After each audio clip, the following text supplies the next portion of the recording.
Ni siquiera levantó la vista cuando entré. Se limitó a señalar la silla de cristal al otro lado de su escritorio como si yo fuera del servicio de mantenimiento o algo así. Era un viernes por la tarde, la mitad de la oficina ya se había ido, las persianas bajadas lo justo para que pareciera un secreto. Aprecio que hayas venido, Alba dijo, tecleando en una tableta como si gestionara un camión de comida, no una empresa. Quería verte antes del fin de semana. Una nota rápida, antes de escuchar, comparte desde qué ciudad o país estás viendo. Mi nombre es David Valdez. Tengo 62 años. Vivo en Santa Fe, Ciudad de México.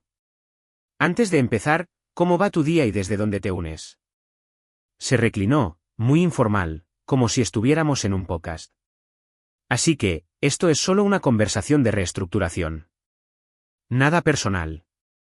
Son negocios y familia. Esa última palabra sonó como un chiste sin remate. Lo miré, 32 años tal vez, con esa sonrisita de director ejecutivo de startup y un chaleco Patagonia sobre una camiseta blanca. Su oficina olía a desinfectante de manos cítrico y a dinero que no se había ganado. Hemos estado revisando las participaciones de asesoramiento en los acuerdos antiguos, continuó, como si yo ni siquiera estuviera en la habitación. Las tuyas serán retiradas con efecto inmediato. El departamento legal ha preparado una confirmación. Totalmente estándar. Sin impacto en tu indemnización o beneficios. Solo estamos limpiando la tabla de capitalización antes de que el acuerdo avance. Deslizó la tableta hacia mí. Una firma. Eso era todo lo que quería. Una eliminación silenciosa. No me moví. Ni siquiera parpadeé. Pude sentirlo, ese tic en su mejilla cuando se dio cuenta de que no estaba interpretando mi papel. Se suponía que debía actuar confundido, preguntar por qué. Tal vez suplicar, tal vez enfadarme. Como mínimo, decir algo. Darle ese pequeño impulso de ego que buscaba. En lugar de eso, me quedé sentado, con las manos cruzadas, en calma. Él se movió. Mira, apreciamos todo lo que has hecho. De verdad. Pero en este punto, necesitamos una alineación clara, un liderazgo enfocado, un impulso hacia adelante. Estaba usando palabras de moda como si fueran balas, tratando de dispararme para sacarme de la historia. Me mantuve en silencio, dejé que se quedara sin aire. ¿Estás bien?, preguntó finalmente, casi molesto. Asentí una vez, lentamente, y luego me levanté tan suavemente como pude, como si no me doliera la espalda por 30 años de mantener este lugar en pie. No toqué la tableta, ni siquiera la miré. Me vio salir como si acabara de amputar un peso muerto. Lo que no sabía era que no estaba desechando muebles. Estaba tratando de desahuciar al propietario sin leer la escritura. Tomé el ascensor hasta el segundo piso. No había nadie más. Toda la gente importante trabajaba ahora arriba. Mi supuesto escritorio estaba arrinconado detrás de una columna estructural, justo al lado de la sala de servidores. Ruidoso, caluroso, sin ventanas. No podías oír tus propios pensamientos con los ventiladores en marcha. Y ese era el objetivo. Me habían trasladado allí unos 8 meses después de que el hijo del fundador tomara el control. Dijeron que era temporal, solo mientras reestructuraban las operaciones. Eso era un código para todavía no sabemos cómo despedirte. El fundador, Arturo, nunca lo habría hecho. Pero su hijo, Bernardo, era un animal diferente, le encantaban las palabras de moda de la maestría en administración de empresas y la disrupción, pero no podía crear una hoja de cálculo que cuadrara. Aún así, la junta directiva le entregó las llaves, y en el segundo en que se sentó, quedó claro que pensaba que yo venía con el mobiliario. La primera señal fue cuando dejó de invitarme a las reuniones de liderazgo. Luego fue la plaza de aparcamiento. Luego fue mi oficina. Un día llegué y mis cosas estaban en una caja encima de un carrito de metal como si ya me hubieran despedido. Y a partir de ahí, todo empeoró. La nueva hornada de ejecutivos junior me trataba como si fuera un dinosaurio con una tarjeta de visitante. Pasaban a mi lado a media frase. Me dejaban fuera de correos electrónicos en los que debería haber estado incluido. Uno de ellos incluso me preguntó si todavía hacía algo. Yo había construido la mitad de los sistemas de cumplimiento sobre los que se apoyaban, y me hablaban como si fuera el técnico de tecnologías de la información de la empresa anterior. No estallé, no me quejé. No es mi forma de operar. Pero me afectó más de lo que esperaba. No la falta de atención. Lo que me dolió fue la falta de respeto. La forma en que miraban a través de mí como si no importara. Como si no hubiera sacado a esta empresa de la tumba más de una vez. Dejé de comer en la zona de almuerzo, dejé de intentar unirme a las reuniones, simplemente mantuve la cabeza gacha e hice lo que pude para seguir siendo útil. La verdad es que rompió algo dentro de mí. Le había dado 20 años a ese lugar. Pensé que importaba. Resulta que solo era un sustituto hasta que el hijo del fundador aprendiera a atarse los zapatos. Pero ser invisible tenía sus ventajas. Fue entonces cuando empecé a notar cosas. Informes de gastos que no cuadraban. Actas de la junta que nunca se registraban. Contratos firmados pero no archivados.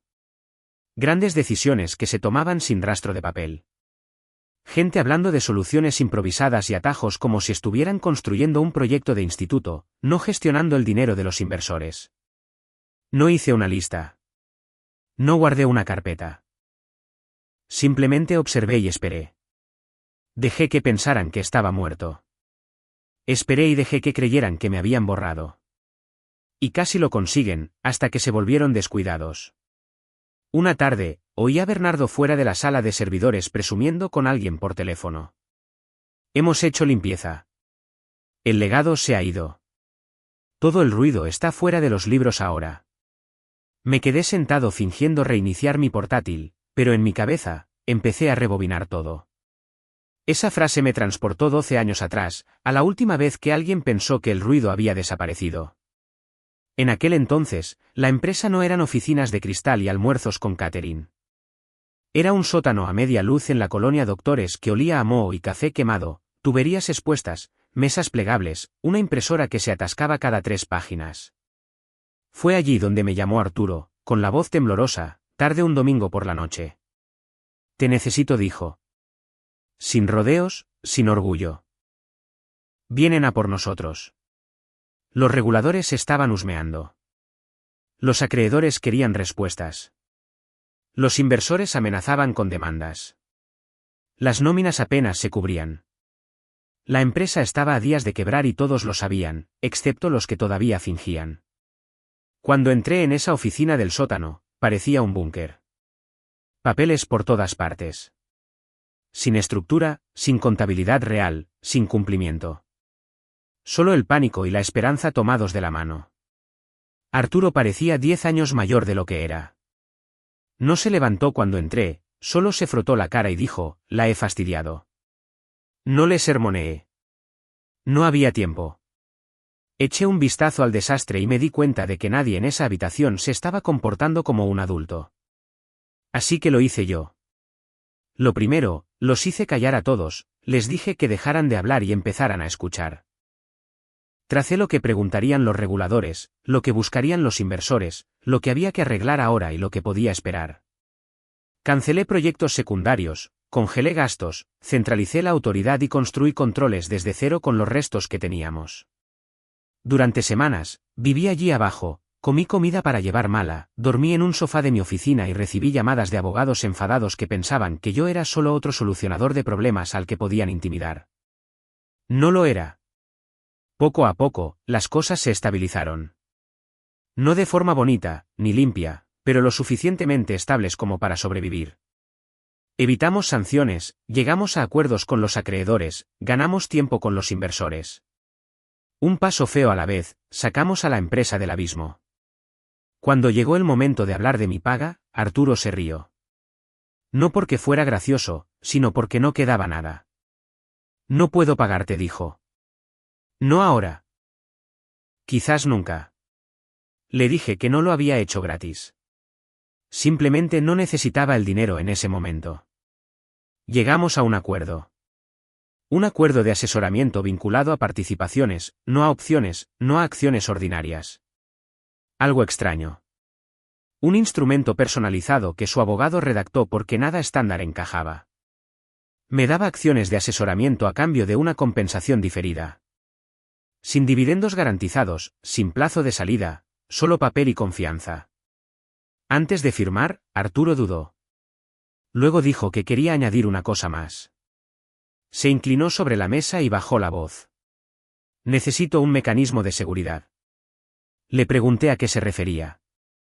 Dijo que si la empresa volvía a perder el rumbo, si la gobernanza se derrumbaba, si la junta dejaba de funcionar, si el liderazgo anteponía el ego al deber, entonces alguien tenía que poder intervenir sin luchar. Silenciosa y decisivamente. La cláusula convertía mis participaciones de asesoramiento en acciones con supervoto si se cumplían ciertas condiciones. No de forma permanente, no públicamente, solo lo suficiente para tomar el control, arreglar el desastre y devolverlo. Le dije que era extremo. Me dijo que no confiaba en que él siempre estuviera vivo, sano o al mando. Ambos firmamos. No le conté a nadie sobre esa cláusula. Ni siquiera pensé mucho en ella después. Vi mi papel como temporal, un guardián en segundo plano, alguien que intervenía cuando era necesario y desaparecía cuando las cosas funcionaban. La empresa se recuperó. Las oficinas se volvieron más bonitas, los títulos más elegantes, el dinero empezó a fluir de nuevo. Arturo se relajó, confió en su gente, finalmente confió en su hijo, y yo me desvanecí en el fondo como estaba planeado. Al menos, eso es lo que pensaba. Porque sentado allí años después con Bernardo hablando de hacer limpieza y de ruido heredado, me di cuenta de algo importante. Ese acuerdo no era nostalgia. Era un seguro. Y yo era quien tenía la póliza. Esa noche abrí mi antiguo archivo de correo electrónico y empecé a buscar los archivos originales solo para asegurarme de que seguían siendo reales. Y lo eran. Esos archivos me llevaron directamente a la cláusula que nadie recordaba. No estaba enterrada. No estaba oculta. Simplemente era inconveniente, así que la gente dejó de mirarla. El lenguaje era directo por diseño. Sin acrobacias legales, sin cláusulas sofisticadas, solo condiciones y consecuencias. Si la empresa dejaba de pagar dividendos vinculados a las participaciones de asesoramiento, ese era un detonante. Si la junta no se reunía según los estatutos, ese era otro. Si la gobernanza se desmoronaba hasta el punto de que no se cumplían los deberes fiduciarios, eso lo sellaba. La cláusula no estaba destinada a castigar el éxito. Era una píldora venenosa de último recurso construida para un único escenario, que el liderazgo olvidara ante quien era responsable la empresa. Con el tiempo, cada condición se cumplió. Los dividendos se detuvieron primero. Sin previo aviso, simplemente desaparecieron de los extractos. Los señalé una vez y me ignoraron. Gestión de tesorería dijeron. Las reuniones de la Junta fueron lo siguiente. Todavía las llamaban reuniones, pero no había votaciones, ni actas, ni quórum, solo presentaciones de diapositivas y suposiciones. A veces ni siquiera se molestaban en invitar a los directores que hacían demasiadas preguntas. Luego, la gobernanza se relajó por completo. Las políticas caducaron y nunca se renovaron. Los controles se eludieron. La autoridad se concentró en manos de Bernardo sin aprobación formal. Todos fingieron que estaba bien porque los ingresos aumentaban. Según el acuerdo, la conversión no requería una votación. No requería notificación. Ocurrió automáticamente una vez que se cumplieron las condiciones años antes. Sin fuegos artificiales, sin correo electrónico, sin comunicado de prensa, solo un cambio silencioso sobre el papel. Una noche, sentado solo en la mesa de mi cocina, hice los cálculos 3 veces porque no confiaba en mí mismo. Las acciones de asesoramiento se convirtieron en acciones con supervoto a un múltiplo que la mayoría de la gente ni siquiera reconocería. Combinado con la dilución de rondas posteriores, todavía me ponía por encima del límite. Control mayoritario de voto. Me quedé allí mirando los números, sintiendo el pulso en mis oídos. No era emoción, ni orgullo, solo peso. No dije nada. Esa parte fue culpa mía. La lealtad me mantuvo la boca cerrada. Lealtad a Arturo. Lealtad a la gente que había estado allí desde el principio. Lealtad a la idea de que quizás Bernardo maduraría en el puesto si se le daba tiempo. Así que, me mantuve invisible. Dejé que ellos dirigieran las cosas. Dejé que me ignoraran. Dejé que pensaran que el acuerdo era papel mojado. Mirando hacia atrás, me mantuve en silencio más tiempo del que debería. Cada reunión omitida, cada decisión chapucera, cada vez que alguien trataba la gobernanza como una sugerencia, me decía a mí mismo que aún no era lo suficientemente grave. Luego llegó el viernes por la tarde en la oficina de Cristal. Esa jugada no se trataba de eficiencia. No se trataba de negocios. Se trataba de borrarme. De tomar lo último que me conectaba a la autoridad real y fingir que nunca existió. Fue entonces cuando la lealtad dejó de ser una virtud para convertirse en una carga. No solo intentó apartarme financieramente. Intentó reescribir la realidad. Intentó declarar muerto algo que estaba muy vivo. Me di cuenta de algo sentado allí con el acuerdo abierto en mi pantalla. Esto ya no era un malentendido. Era un ataque. Y los ataques no se ignoran. Cerré mi portátil, cogí mi chaqueta y volví a la oficina a la mañana siguiente en lugar de quedarme en casa. Esta vez, no estaba allí para observar. Estaba allí para prepararme. Y lo primero que hice fue hacer copias. Esas copias se convirtieron en un hábito. Empecé a llegar temprano, antes del ruido. La oficina se sentía diferente por las mañanas. Demasiado silenciosa, como una habitación donde ya había ocurrido algo malo. Bernardo estaba de repente en todas partes. Reuniones a puerta cerrada, conversaciones apresuradas, abogados entrando y saliendo como si fuera la temporada de la gripe. Nadie pronunciaba la palabra en voz alta, pero yo sabía lo que se avecinaba. Una adquisición. Quería salirse. Una gran venta. Y la quería rápida. La velocidad vuelve a la gente descuidada, especialmente a la gente que piensa que las reglas son opcionales. Vi cómo los números cambiaban semana a semana. Las previsiones se volvían más optimistas sin explicación. Gastos que solían estar donde debían, de repente se reclasificaban como inversiones puntuales. Los costes de marketing se metían en investigación y desarrollo. Los viajes se ocultaban bajo éxito del cliente. Todos los trucos habituales. No eran listos. Solo lo suficientemente agresivos como para inflar las ganancias antes de intereses, impuestos, depreciación y amortización antes de la diligencia debida.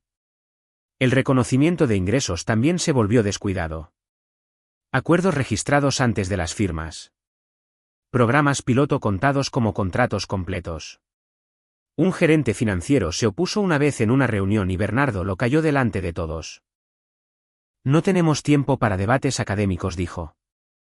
Haz que los números cuadren. Esa frase se me quedó grabada.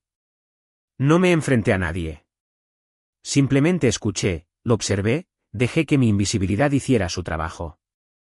Los correos electrónicos empezaron a llegar a lugares equivocados, los archivos adjuntos se dejaban abiertos en unidades compartidas, los mensajes de Slack se enviaban demasiado rápido sin pensar quién podría tener acceso todavía. La gente asumía que yo era inofensivo, ruido de fondo, un tipo cerca de los servidores que no importaba. Así que, lo copié todo, hojas de cálculo con fórmulas sobrescritas, versiones una al lado de la otra mostrando el antes y el después. Correos electrónicos donde Bernardo presionaba a finanzas para suavizar la volatilidad y ser creativo. Mensajes del personal claramente incómodos pero con miedo a decir que no. Nada de ello era un fraude sofisticado. Eso es lo que lo hacía peligroso. Era del tipo que explota porque todos piensan que lo arreglarán más tarde. Cuanto más se acercaba el acuerdo, peor se ponía.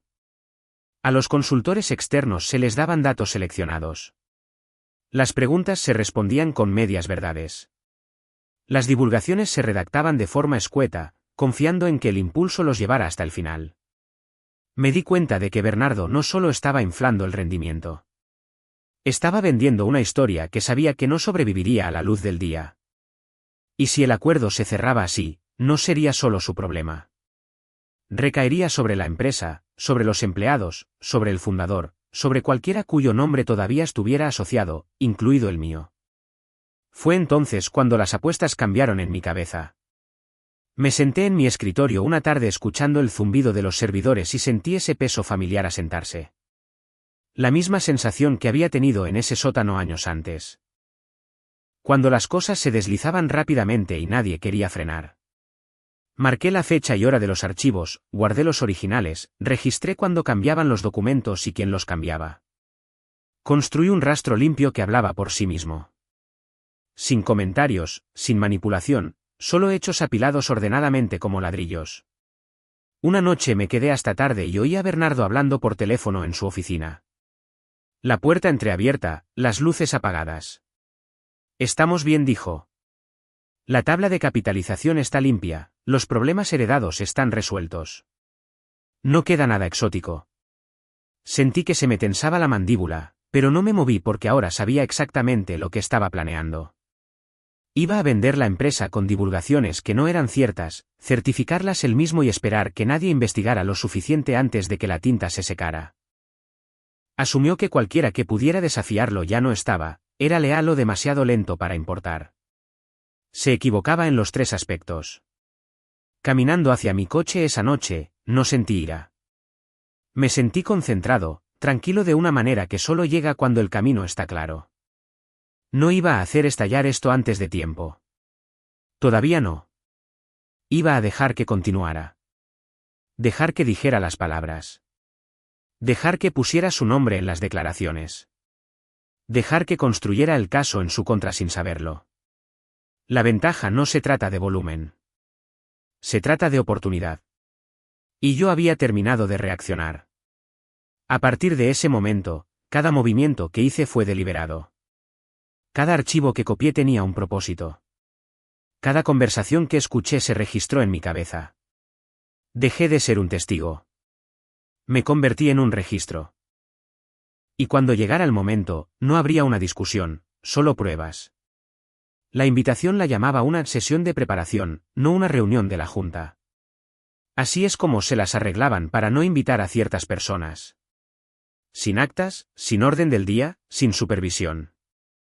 Aparecí bajo el título de soporte de documentación. Nadie lo cuestionó. A nadie le importó. La mitad de la gente en la sala ni siquiera sabía quién era yo. La reunión se celebró en un bufete de abogados en Polanco. Una gran sala de conferencias con vistas al horizonte, paredes de cristal, sillas de cuero, botellas de agua fría alineadas como atrezo. Bernardo se sentó a la cabeza de la mesa con un traje gris impecable que parecía que todavía tenía las etiquetas puestas.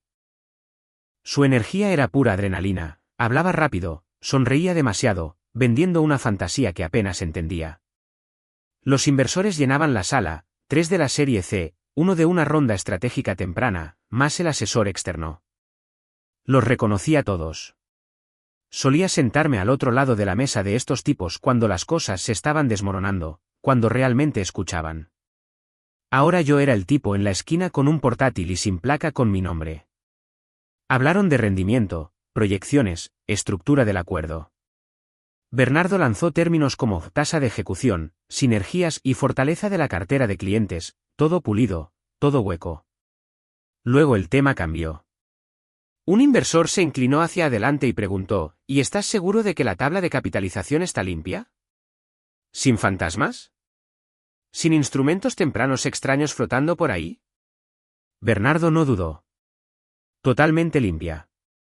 La hemos depurado. Las participaciones heredadas están vencidas, convertidas o son irrelevantes. Nada que pueda crear confusión.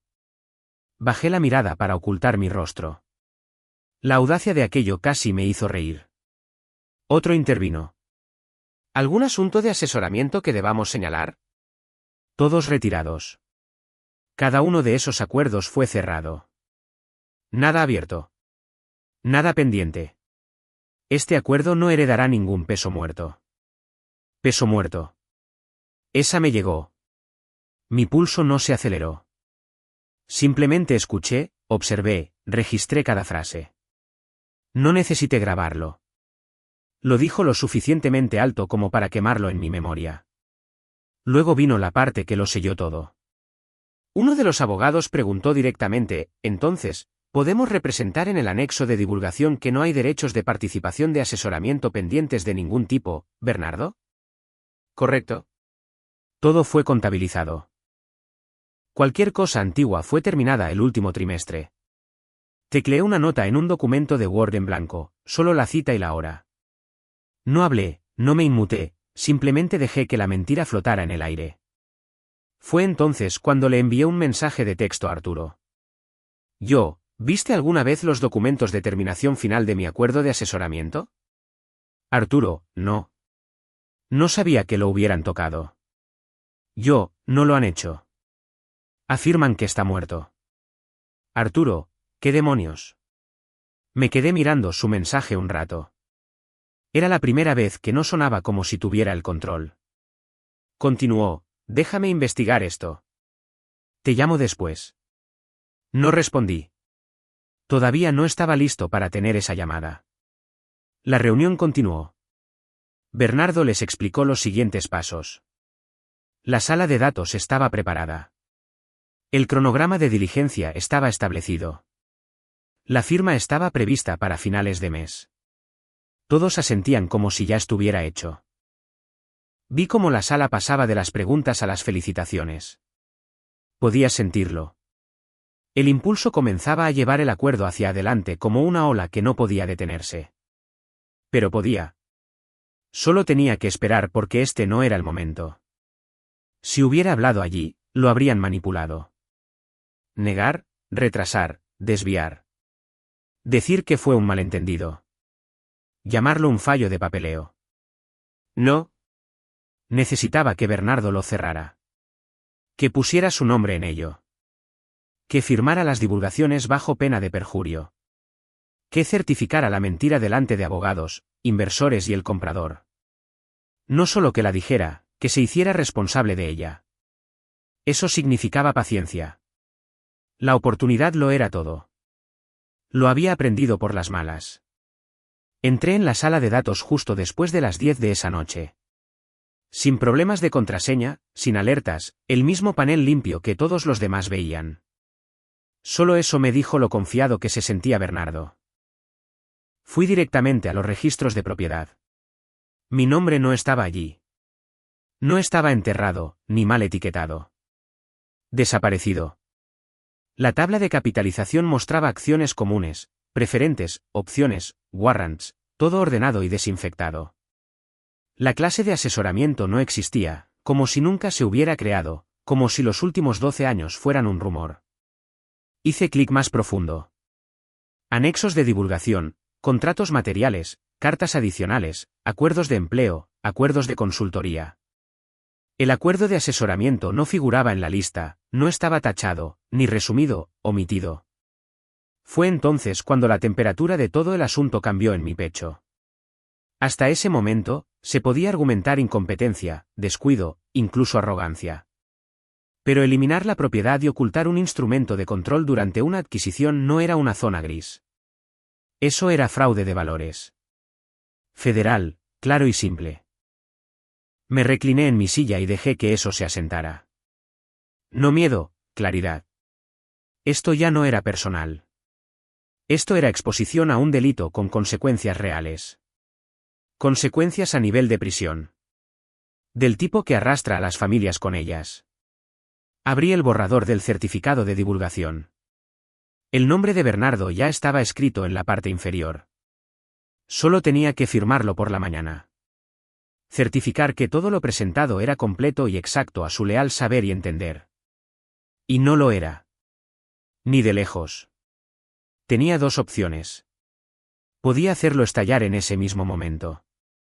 Enviar un correo electrónico al abogado del comprador, adjuntar el acuerdo, forzar una parada de emergencia, quemar el acuerdo en la 11ª hora y dejar que el caos se encargara del resto.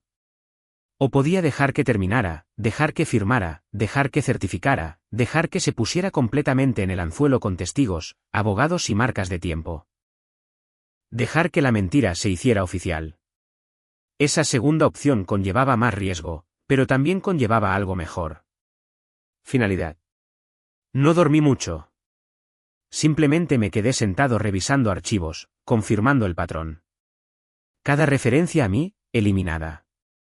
Cada mención a las participaciones de asesoramiento, borrada. Incluso los memorandos internos habían sido revisados. Alguien se había esforzado de verdad en borrarme. Eso no era pánico. Eso era intención. Alrededor de la 1 de la madrugada, llamó Arturo. He comprobado, dijo. Nunca llevaron nada a la junta. Ni terminación, ni votación, nada.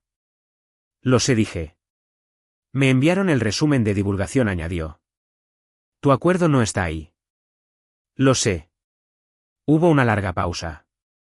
Luego, esto es malo. Es peor que malo, dije. Pero se puede arreglar. Me preguntó qué quería hacer. Le dije la verdad. Quiero los originales en la sala mañana. Los originales, el acuerdo de asesoramiento firmado, la enmienda, la cláusula, todo. Copias impresas. Otra pausa.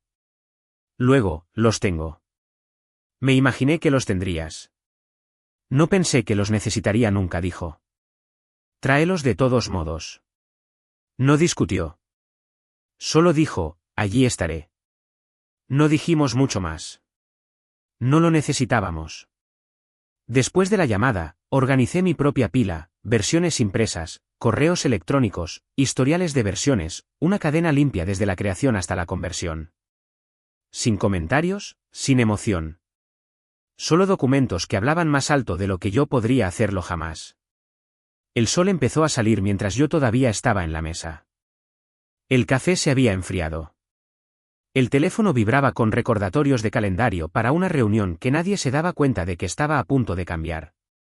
No me sentía ansioso. Me sentía firme.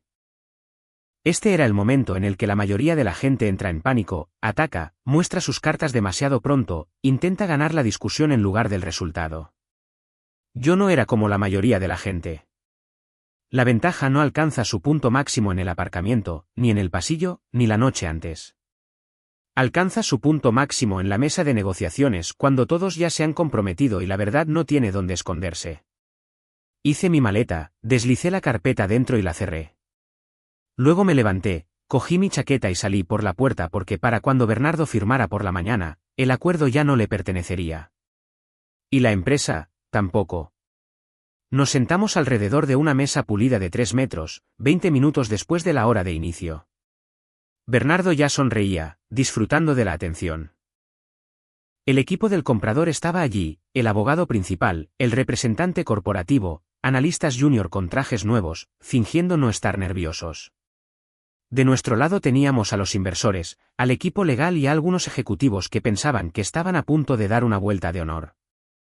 Los papeles estaban apilados, los bolígrafos listos, el champán sudando en una nevera junto a la puerta. Pensaban que todo había terminado. Bernardo se inclinó hacia adelante, destapó su bolígrafo y dijo, hagámoslo oficial.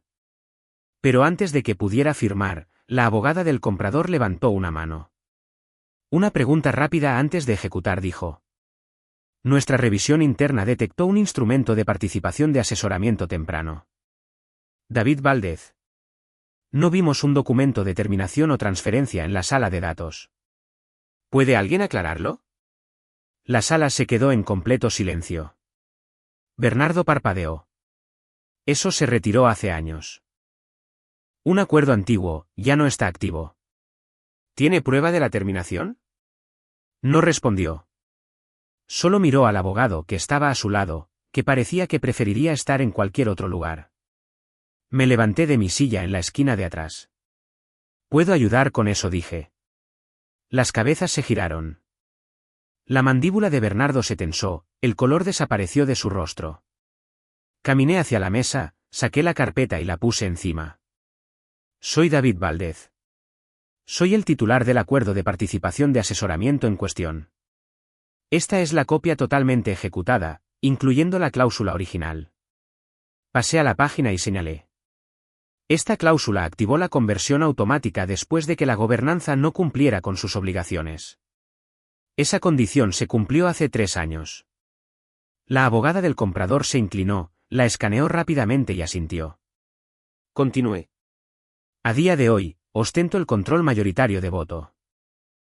Estos documentos han sido revisados y confirmados por el fundador. Arturo avanzó desde la puerta, silencioso, serio. Puso su mano sobre la carpeta. Esto es válido, dijo. La Junta nunca fue consultada sobre ninguna terminación. Nunca hubo una votación. La conversión se mantiene. Bernardo intentó hablar, pero no le salieron las palabras. Su mano todavía flotaba sobre el acuerdo sin firmar, como si hubiera olvidado lo que estaba haciendo. El líder del equipo comprador se levantó. Necesitaremos ajustar la representación de las partes inmediatamente. Si el señor Valdez tiene el control, él habla por la empresa.